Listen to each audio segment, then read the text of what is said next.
नमस्ते स्टूडेंट्स, कैसे हो आप लोग? अच्छे ही होंगे।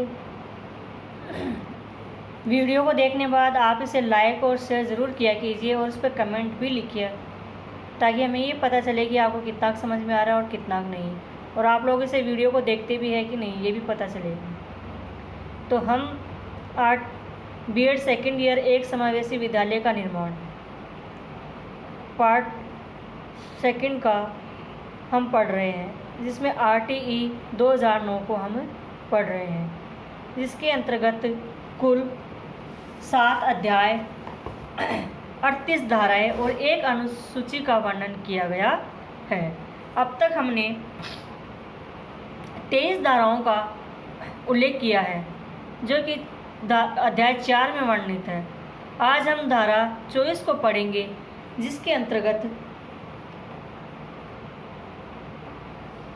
धारा 25 को पढ़ेंगे। हम आज धारा 24 में हमने कल आपको पढ़ाया था कि शिक्षकों के कर्तव्य और शिक्षकों के दायित्व के बारे में पढ़ा था कि वह स्कूल में अभिभावकों को बुलाए, उन्हें बच्चों के बारे में सूचित करे कि बच्चे पढ़ रहे हैं कि नहीं, इनके बारे में बताए, बच्चों के होमवर्क के बारे में बताए, आदि चीज़ों के बारे में इसमें हमने डिस्कस किया था। आज हम आपसे धारा 25 की बात करते हैं, जिसके अंतर्गत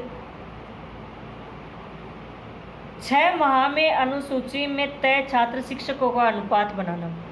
अब तक हमने केवल शिक्षकों को कर्तव्यों को ही पढ़ा था। अब इसमें कि एक क्लास में कितने तो बच्चे होने चाहिए, उन बच्चों पे कितने टीचर होने चाहिए, इसका वर्गीकरण किया गया है, जिसका अनुसूची में वर्णन किया गया है।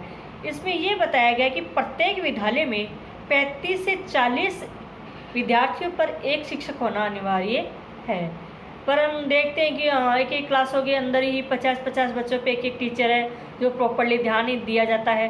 लेकिन अगर हम RTE 2009 की बात करें तो उसमें साफ साफ लिखा है कि 35 छात्रों पर एक अध्यापक होगा, जो सभी बच्चों पर ध्यान दे सकता है, जो सभी का होमवर्क चेक कर सकता है, मूल्यांकन कर सकता है और सभी तरीके की बातों का ध्यान रख सकता है। और इस नंबर 2 पॉइंट धारा 25 में बताया कि स्कूलों में कोई भी पोस्ट खाली नहीं रहनी चाहिए, उन सभी को जल्दी से जल्दी भरने की कोशिश की जानी चाहिए। अर्थात राज्य सरकारों का ये दायित्व बनता है कि अगर स्कूलों में पोस्टें खाली रह रही है तो उन्हें नई वैकेंसियों के द्वारा भरी जाए या पदोन्नति के द्वारा भरा जाए, कैसे भी करके, चाहे प्रबंधक टीचर्स के द्वारा भरा जाए, कैसे भी करके इन खाली जो पद है उनको भरा जाए। अब आपने देखा होगा कि बीएड के अंतर्गत आपकी जो कि फर्स्ट ईयर में 28 दिन की इंटर्नशिप चलती है और सेकंड ईयर में आपकी 96 दिन की इंटर्नशिप होती है। आपको पता भी है किस लिए की गई है, ताकि जो स्कूलों में टीचर्स नहीं है उनकी कमी को पूरा किया जा सके। आपको मैं बता दूं, आप लोगों को इंटर्नशिप के 2 साल में इंटर्नशिप का इसीलिए जोड़ा गया पार्ट में, ताकि अगर आप भावी जीवन में गवर्नमेंट स्कूलों में जाते हैं तो वहाँ का कैसा माहौल मिलेगा, कैसे बच्चे मिलेंगे, उनको आपको कैसे पढ़ाना है, कैसे आगे भविष्य के लिए तैयार करना है, इन बातों का आपको ध्यान रखना पड़ेगा। आप लोगों की जो इंटर्नशिप्स होती है उससे जैसे कई पद रिक्त होते हैं, जैसे स्कूलों में कई जगह हमने देखा है कि साइंस के टीचर्स नहीं है, संस्कृत के तो मिलते भी नहीं है, हिंदी वाला ही उनको पढ़ा रहा है। तो जब आप लोगों के लेसन होते हैं या फिर जो इंटर्नशिप के लिए जो बच्चे आते हैं उनको वो कोर्स पूरा करवाना होता है, ताकि उन अस्थायी रूप से उन रिक्त पदों को पर काम किया जा सके। इससे सरकार को सालाना 10 करोड़ की आय की बचत होती है। अब आप सोचिए, अगर इन पोस्टों को, सारी पोस्टों को भरा जाए तो उन गवर्नमेंट टीचर्स को कितनी तनख्वाह देनी पड़ सकती है। लेकिन आप लोग इंटर्नशिप में जाते हो तो उनको फ्री में मिल जाता है पढ़ाने के लिए। ठीक है, अब आज हम बात करेंगे इसके अंतर्गत धारा 26। कुल स्वीकृत पदों में से 10% से अधिक पद रिक्त नहीं होंगे। अब मान लीजिए कि स्कूलों में जितने पद हैं उनमें केवल अगर 8 सीट है टीचर्स के लिए और उसमें केवल 1 या 2 पद तो रिक्त रह सकते हैं, खाली रह सकते हैं, लेकिन अब पूरे 90% ही खाली हो, ऐसा तो नहीं होना चाहिए ना।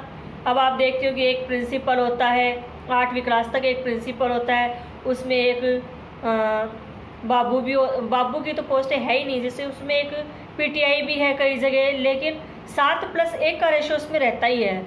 तो मतलब अगर 60 टीचर भी नहीं है तो कम से कम 6 टीचर तो उसमें होने ही होने चाहिए।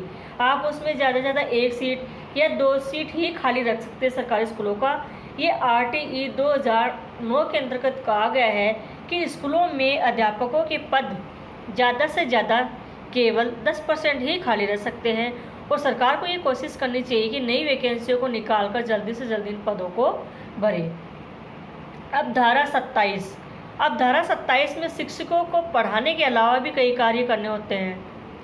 अब पहले सरकार के द्वारा शिक्षकों को कई कार्य दिए जाते थे, लेकिन अब वर्तमान में केवल शिक्षकों के लिए 3 ही कार्य है जो उनको करने पड़ते हैं। तो पहला कार्य तो है, आपने देखा होगा, जनगणना का, जो कि हमारी हर 10 साल से जनगणना की जाती है। उसमें NRP रजिस्टर के द्वारा अभी की गई थी जनगणना, लेकिन अब कोरोना की वजह से रोक दिया गया है। उसमें सभी जनगणना करने वाले टीचर्स ही होते। पहला काम उनका होता है जनगणना करवाना, फिर होता है नंबर 2 चुनाव करवाना। अब आप देखते हो कभी लोकसभा के चुनाव आते हैं, कभी विधानसभा के चुनाव आते हैं, कभी पंचायत समिति के चुनाव आ जाते हैं, कभी सरपंच के चुनाव आते हैं, तो कभी नगर परिषद के आ जाते हैं। ये जितने भी चुनाव है, इन सब चुनावों में गवर्नमेंट के टीचर्स की ही ड्यूटी लगाई जाती है।